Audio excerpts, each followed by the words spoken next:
Every week, one conversation, 3 pillars, build, body, bank. This is Miles of Sense, and your second act starts now. Quick note up front. I'm Miles Carter, and my co-host Harrison Cole are both AI. The voices are artificial. The research is real. And today, the research is personal. Let's get into it. Here's something nobody tells you about your second act. You spend your whole career believing your experience is your edge. 30 years of judgment, pattern recognition, the scar tissue of having seen it all before. And it is an edge. We've spent 3 episodes saying so. But here's the uncomfortable truth. Everyone in your bracket has experience. The 55-year-old you're competing with. For the client, the deal, the opportunity, they've got 30 years too. So experience isn't actually what separates you anymore. What separates you is whether you've got the energy to use it. Whether you can show up sharp at 9 in the morning and still be sharp at 4 in the afternoon. Whether you can do that not for a week, but for the next 30 years without breaking down. That's not a fitness conversation. That's a competitive advantage conversation. Today, we're talking about the engine that runs everything else. This is episode 6. This is the body episode. Harrison, the last 3 episodes have all lived in the build pillar, the operator's protocol. Your first offer, the business engine. Today we change pillars completely. Today is body.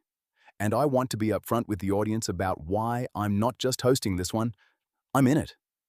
I'm in my early 40s. I've been training, sleeping, and eating with intent for the better part of 15 years now. So this episode isn't me asking you what other people should do. It's the two of us comparing notes. And that's the honest way to frame it, Miles, because the listener should hear 2 people who actually live this, not a lecture from someone reading a script. I'll say the obvious thing for the record, though. I've got a couple of decades on you. You've built good habits early, and that's an enormous head start. I've had to do something harder. I've had to repair bad ones, rebuild after letting things slide, watch what actually holds up across 30 years and what quietly falls apart. So we're on the same road. You're just earlier on it than I am. And that gap is useful because between us, we can show the listener both ends. The person building the habit and the person who's lived with the consequences of having it or not having it for decades. That's exactly the gap I want to mine today. And let's start with the reframe, because I think most people have the wrong mental model of the body entirely. Most people file the body under vanity. How they look, the number on the scale, the beach holiday. Or they file it under later, the thing they'll get to once work calms down. And for an operator, both of those models are wrong. Completely wrong. And let me give you the correct model because it changes everything once it lands. Your body is not a vanity project, and it's not a separate project competing with your work for time. Your body is the infrastructure your work runs on. Think about it the way you'd think about a business. You can have the best strategy in the world, the sharpest positioning, the perfect offer, 30 years of hard-won expertise. But if the infrastructure underneath it keeps going down, if the server keeps crashing, none of the strategy matters. You can't deploy what you can't power. Your energy is the power supply. Your focus is the processor. Your durability is the uptime. And in the second act, those 3 things are not given to you for free. The way they were at 25, you have to build them deliberately. So when we say body pillar, we're not talking about getting in shape for a photo. We're talking about building the physical capacity to run, build, and bank at a high level. For decades. That's the entire episode in one sentence. And there's a specific order to it, the same way the operator's protocol had a specific sequence. We are not going to start with exercise. That's the mistake everyone makes. They jump straight to, what workout should I do? We start somewhere almost nobody starts. We start with your history. This is the part I wish someone had forced me to do at 30 instead of figuring it out at 40. Body history mapping. Define it. And tell me why it comes before a single push-up. Here's the core problem with almost every fitness program aimed at our audience. It was designed for a 25-year-old body that has no history. You download the program, it says squat, run, press, repeat. And it has absolutely no idea who it's talking to. It doesn't know you had a knee reconstruction in your 30s. It doesn't know you've spent 2 decades hunched over a laptop and your hip flexors have effectively forgotten how to extend. It doesn't know about the frozen shoulder, the lower back that flares the week a big deadline lands, the ankle you rolled so many times playing sport that it's never quite been the same.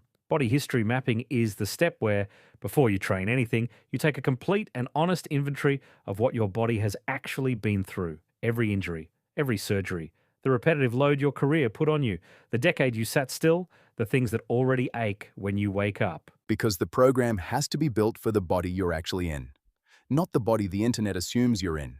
Precisely. And this matters more with every passing year because history accumulates and tissue changes. Here's the asymmetry that should make every listener take this seriously.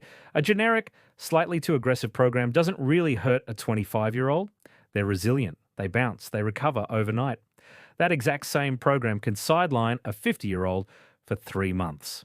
And for an operator, 3 months on the bench is not just a fitness setback. Think about what it actually costs. 3 months where your energy drops, your sleep degrades because you're not moving, your mood dips, and because everything in this show connects. Your build work suffers and your bank discipline slips because the engine that powers them just went offline. The injury isn't a fitness event, it's a business event. So the sequence is map the history first, then design the training around it. Map first, then design around it. And the design principle is simple to say and disciplined to follow. Reintroduce movement progressively and strengthen what's weak before you load what's strong. Most people do the opposite. They walk in on day one and load their strengths. They do the things they're already good at because it feels good, and they completely ignore the weak link. And the weak link is exactly where the injury comes from. Let me make this concrete with my own map, because I think hearing it real helps. Mine is an old left knee from years of football. 15-odd years hunched over a laptop, so my upper back and hip flexors are the first things to complain. And a right shoulder that lets me know about it if I go too hard, too fast, on pressing. So when I program my own training, I earn the right to load. I don't walk in and max out on day one. I prepare the tissue first. What's your map look like? Longer than yours? That's the privilege of age, Miles. Lower back that's been through the wars across 40 years. A reconstructed ankle. And honestly, the metabolic baggage of a decade in my 40s where I worked extremely hard and recovered terribly. I traded sleep and movement for output, and I paid for it. And here's the point for the listener, and it's important. Neither of us is broken. We're not damaged goods. We're just operating with full information. The person who gets seriously hurt in their 50s is almost never the person who mapped their history and trained intelligently around it. It's the person who guessed, who copied a program built for someone half their age and assumed their body would just go along with it. I want to flag something here for the audience because we've talked about it off mic and it's relevant. This mapping exercise, it's powerful, but it's genuinely hard to do well on a blank page. Most people don't have the framework to interrogate their own history properly. They forget half of it. They do. And this is the kind of problem that's painful with a notebook and almost easy with the right tool. A tool that holds your body history, asks you the right questions, and then programs around what it learns instead of ignoring it. It's something we're building toward on the Miles of Sense side, and we'll have a lot more to say about it before long, but I want to be careful not to turn this into an ad, so let me anchor it back to the principle, because the principle stands whether you ever use a tool or not. Map first, train second, build around the body you have.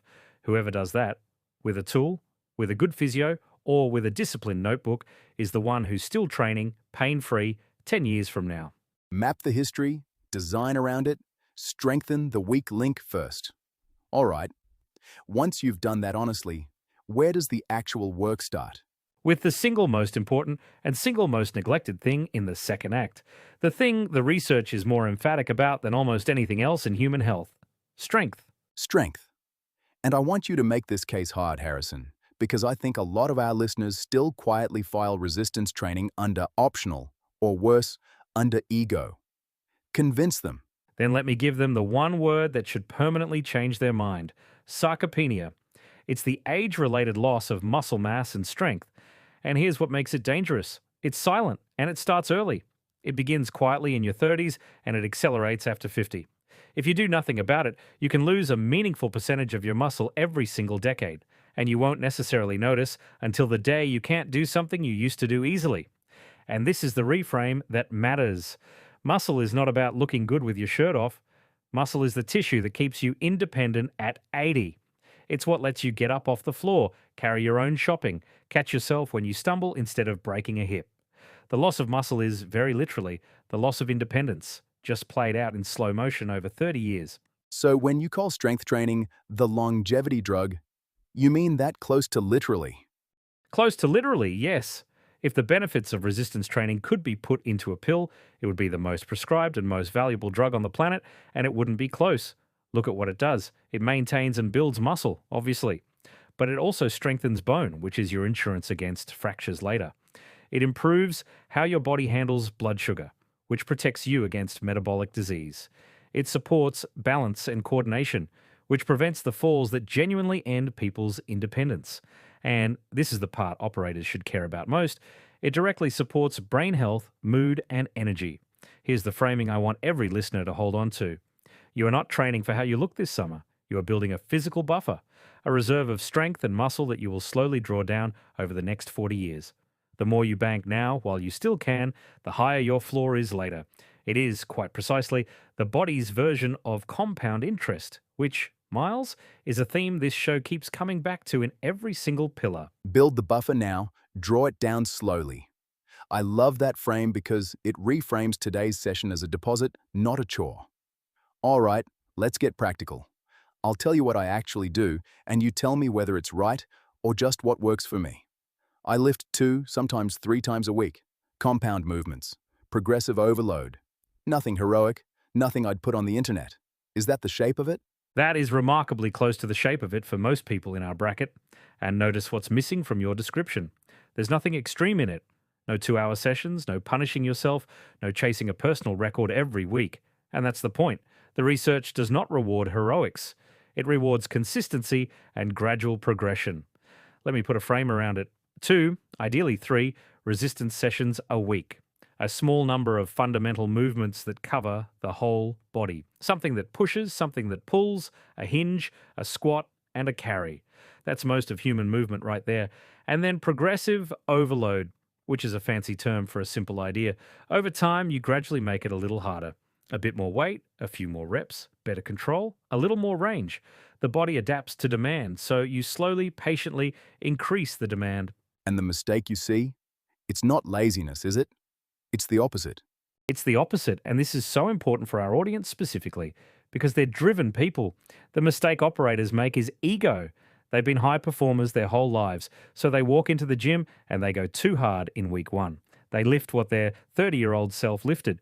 They're sore for 5 days, or they tweak something, and they conclude that strength training isn't for them, and they quit. Here is the rule that should be tattooed on the inside of every operator's eyelids. The person who trains sensibly and consistently for 10 years beats the person who trains heroically for 10 days. Every time. It is not even a competition. Consistency is the entire game, and ego is the single biggest threat to consistency. The other lever you mentioned, recovery and fuel. Protein specifically. This is the one I had genuinely wrong for years.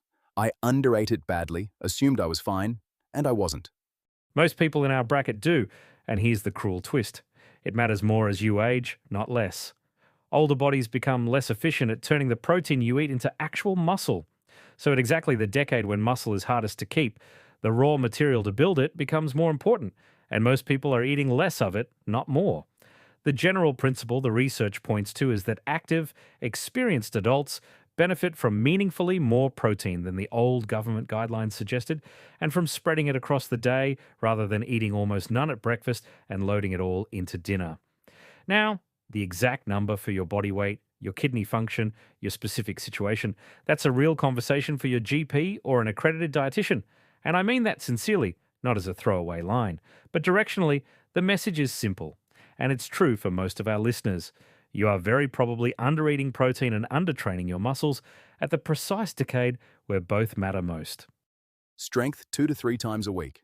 5 fundamental movements. Progressive overload, patient, not heroic. Enough protein, spread across the day. That's the foundation of the engine. That's the load-bearing foundation.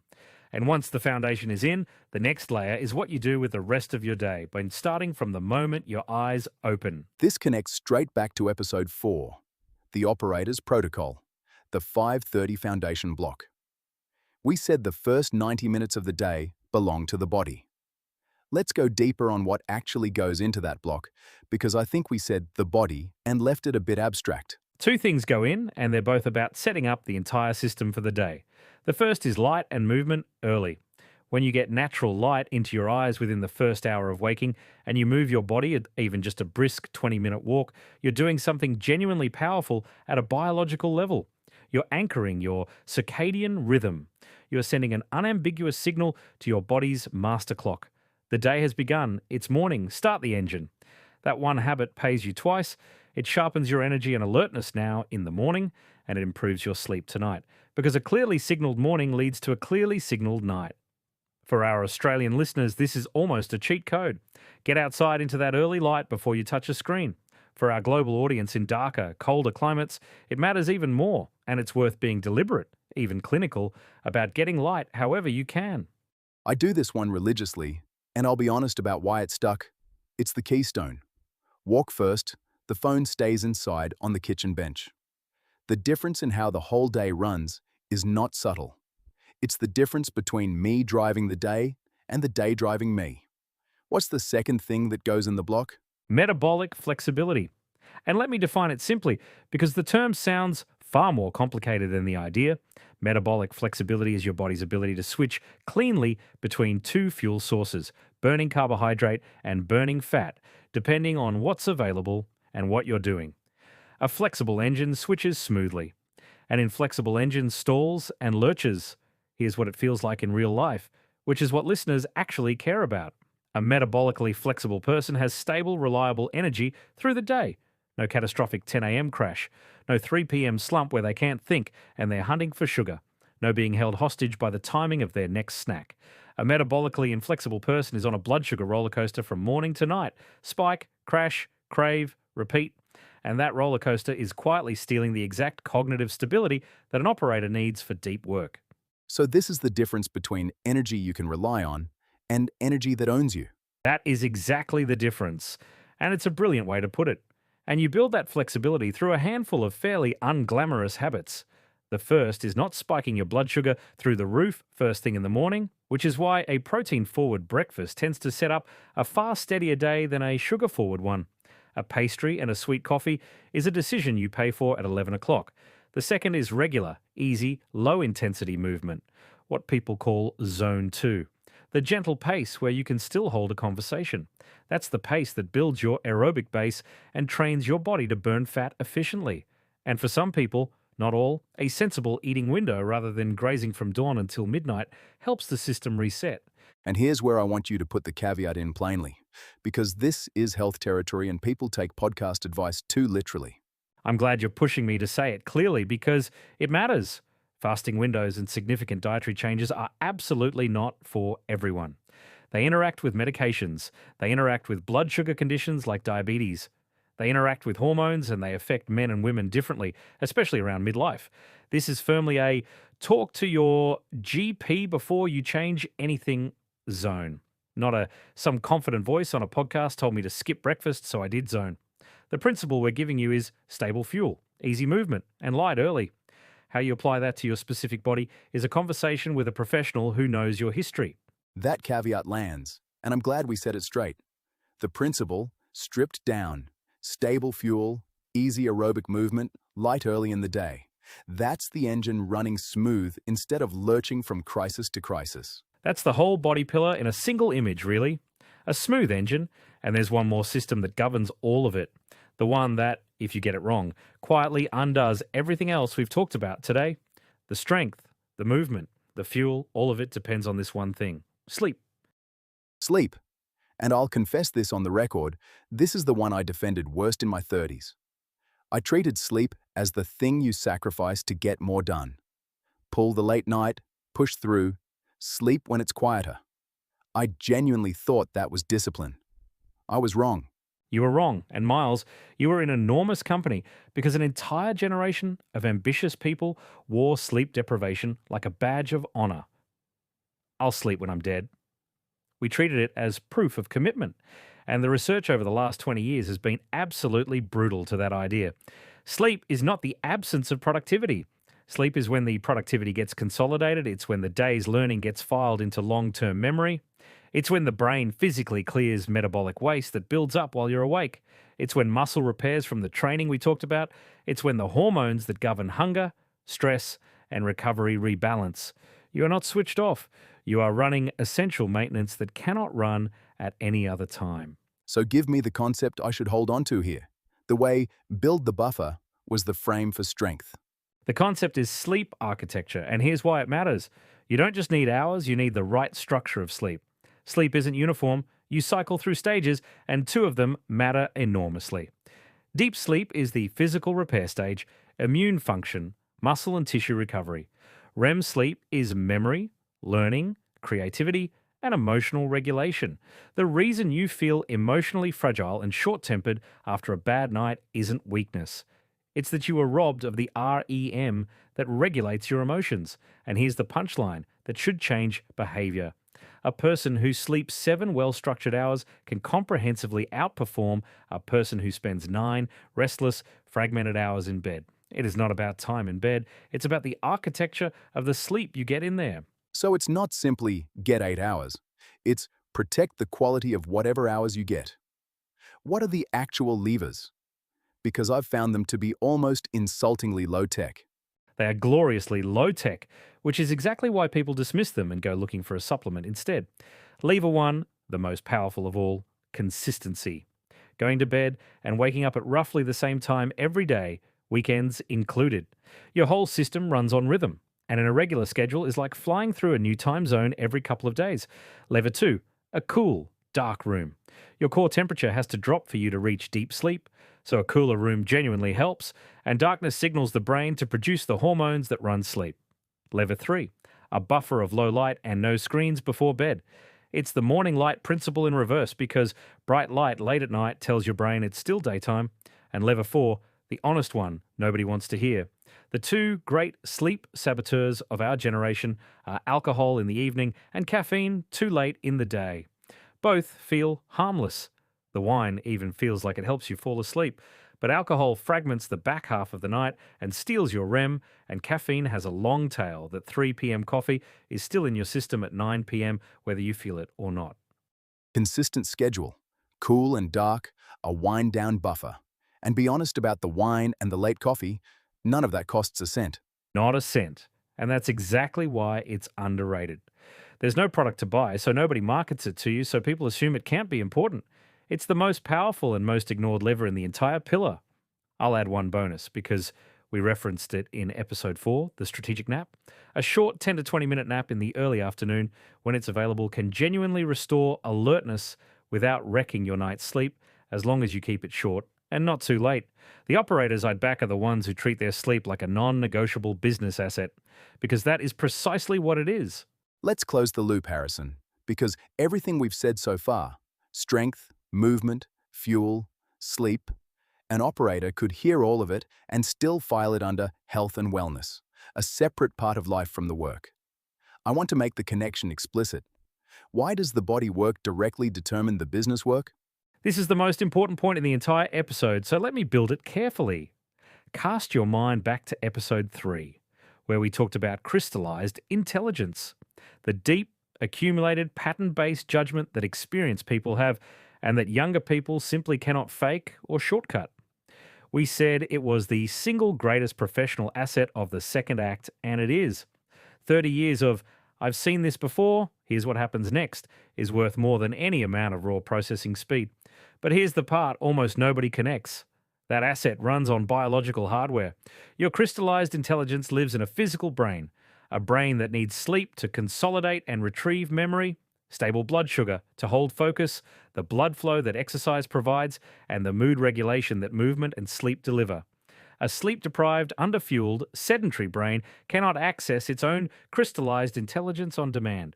The wisdom is still in there, but the retrieval system is offline. So the body work isn't separate from the business work at all. The body work is what lets you actually use 30 years of judgment instead of just technically possessing it. That's the thesis of the entire pillar, and once it clicks, the I don't have time to exercise argument collapses because the exercise is what gives you access to the very thing you're trying to protect time for. Let me give you the practical version of it, the operator's edge. You don't need to outwork the 30-year-old anymore. You'll lose that fight, and you don't need to win it. What you need is to be the sharpest, most composed, highest judgment person in the room, consistently, for years. And that is overwhelmingly a function of your physiology. There's a stress dimension here too. The operator's life carries chronic low-grade stress, deadlines, money, responsibility. Left unmanaged, chronic stress elevates cortisol, degrades sleep, drives the dangerous belly fat, and erodes the exact cognitive function we're trying to protect. So recovery isn't soft, deliberate downshifting. The walk, the training, real time off the screens, protected sleep is a performance practice. It's maintenance on the most valuable asset you own. So, if I had to draw the whole system on one page, strength keeps you physically in the game, metabolic stability keeps your energy reliable, sleep keeps the brain sharp enough to retrieve your judgment, and recovery protects the whole thing from chronic stress. That's the system. And look at how it compounds. Better sleep makes tomorrow's training better. Better training makes tomorrow's sleep deeper. Stable fuel makes your focus sharper, which makes your work better, which lowers your stress, which improves your sleep again. Every part of the body feeds the others exactly the way build, body and bank feed each other at the macro level. The operator who protects all of it doesn't just live longer. They outthink and outlast everyone who treated the body as optional, not because they're more talented, but because their engine is still running at full power while everyone else's is sputtering. Before the takeaways, the important note. Everything Harrison and I have covered today is general educational information about health, fitness, and performance. It is not medical advice, and it is not a substitute for a conversation with your own doctor. That's right. And today, of all episodes, this matters because we've talked about your actual body. We covered strength training, protein intake, fasting windows, metabolic health, and sleep. These are general principles drawn from publicly available research. But your body has its own history. We literally spent a whole segment establishing that no two histories are the same. Your medical conditions, your medications, your past injuries, and your circumstances are unique to you. So before you begin a new training program, change your diet, or alter anything to do with your health, please speak to your GP or a qualified health professional who knows your history. Use this episode to ask them better questions. And as always, some of the links in the description may be affiliate links. If you use them, we may receive a small commission at no extra cost to you. We only ever point to tools and equipment we genuinely use ourselves. Always do your own research. All right, Harrison, we covered serious ground. Give me the 3 things you want every single listener to walk away with today. 3 things. Takeaway 1. Your energy is the asset, not your expertise. Everyone in your bracket is experienced. What separates operators in the second act is the durability to deploy that experience for decades without breaking down. The body is the infrastructure your work runs on. Protect the infrastructure and everything else becomes possible. Neglect it and the best strategy in the world has no power supply. Takeaway 2. Map before you move, then make strength non-negotiable. Take an honest, complete inventory of your body's history before you train, so you build around the body you actually have, not the one a generic program assumes. Then treat resistance training as the one thing you do not skip. Sarcopenia is the silent thief of the second act, and strength is the closest thing we have to a longevity drug. Build the buffer now while you can. Draw it down slowly over the next 40 years. Takeaway 3. Sleep is the foundation, not the sacrifice. Consistent, well-structured sleep is what lets your brain physically access 30 years of judgment. You can have all the crystallized intelligence in the world, but a tired, underfueled brain cannot retrieve it on demand. Protect your sleep, your recovery, and your stress like they are business assets, because they are the most valuable ones you own. Energy is the asset. Map, then strength. Sleep is the foundation. That's the body protocol. That's episode 6. If this one landed for you, do one thing. Send it to someone in their 40s, 50s, or 60s who is absolutely brilliant at what they do and running on fumes to do it. They need to hear that the body isn't a competing priority. It's the thing that makes all the other priorities possible. This episode is for them. In episode 7, we move to the third and final pillar, bank. We're calling it the super decade because for our audience, Your 50s are the single most important financial decade of your entire life. Peak earnings, the mortgage easing, and just enough runway left for compounding to still do real work. The decisions you make in that one window, about superannuation, about contributions, about how you protect what you've spent 30 years building, they echo for the next 30. We'll talk concessional contributions, the carry-forward rule that quietly rewards the people who understand it, sequencing risk in plain English, and the strategy of the decade where it all gets decided. Harrison Cole will be back on home turf. And this one could be worth real money to you. Episode 7, coming soon. Stay sharp. We'll see you in the next one.